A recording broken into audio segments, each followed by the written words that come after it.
It's amazing now being older to realize how young you were when that was all happening. Yeah, I was in my mid-20s. I got signed when I was 25, and my album came out on my 26th birthday.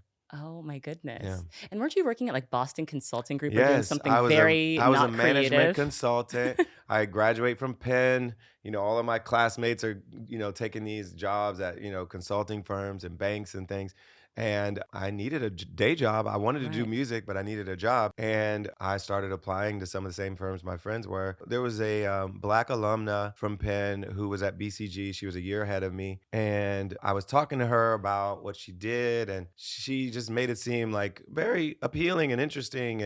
And like it would be stimulating for my mind and I would Right. learn a lot. So I started applying to some of those firms. I got interviews with McKinsey and BCG, and I got an offer from BCG and I took it. And I worked there for 3 years. 3 years. Now, in those 3 years, did you Yeah. feel like your creative spirit was being crushed? No, Okay. well, the 1 year in Boston, I kind of felt like that because I was in Boston and I didn't really know anybody there. I didn't know any other musicians there.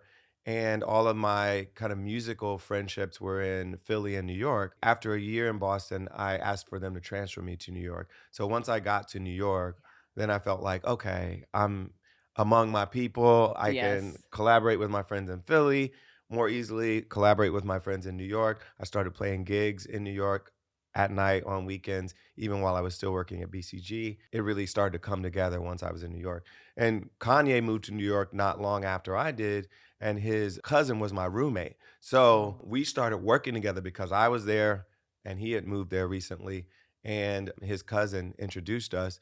And that was a big key for me because he was starting to produce for a lot of big artists and starting to grow as a solo artist as well. And he started to include me in a lot of the things he was doing, whether it was working with Jay-Z or Alicia Keys or Slum wow. Village or all these other artists he's producing, and plus his project, The College Dropout. So that came out in February of '04. Get Lifted came out in December Yeah. of '04. I got a deal in May of '04 after The College Dropout came out. And so all of that started happening because I was like, oh, I got to move to New York and make it happen. Yes. And it started happening. So, like, you're with Kanye making music, and then you're just going to work on a Monday, like, in Yes, morning meeting? I really was. Well, you know what? I can relate to that. So I work at Instagram full time. I've been Uh-huh, there for 4.5 years. uh-huh. I took the day off to interview you. Of course, I'm Amazing. taking a PTO day. When did you know it was time to like make the jump full time? Did you wait until you got signed? Well, there's this kind of inflection point in consulting, at least there was back then, where you either go to business school or some other graduate or professional school, and then you come back. They'll usually offer to pay for you to go to business Mhm. school, and you come back. And that happens usually after your first 2 or 3 years as an associate. Mhm. So that was the inflection point I was at when I was like, I'm not going to keep going in this track. But I still needed to work. So I worked part time at a place called MLT, which is Management Leadership for Tomorrow.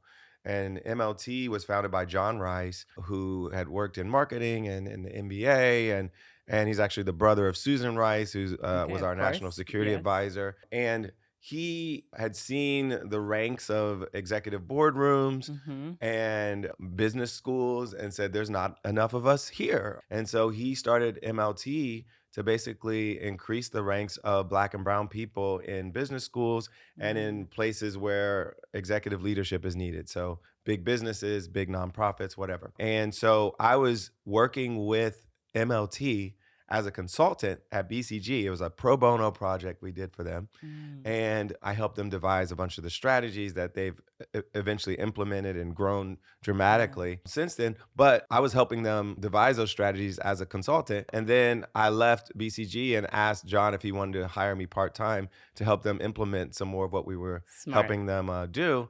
And so I could work part time, make a little money, and focus more on music. And within a year and a half of that, I started to get a lot of interest and got signed about 18 months from then.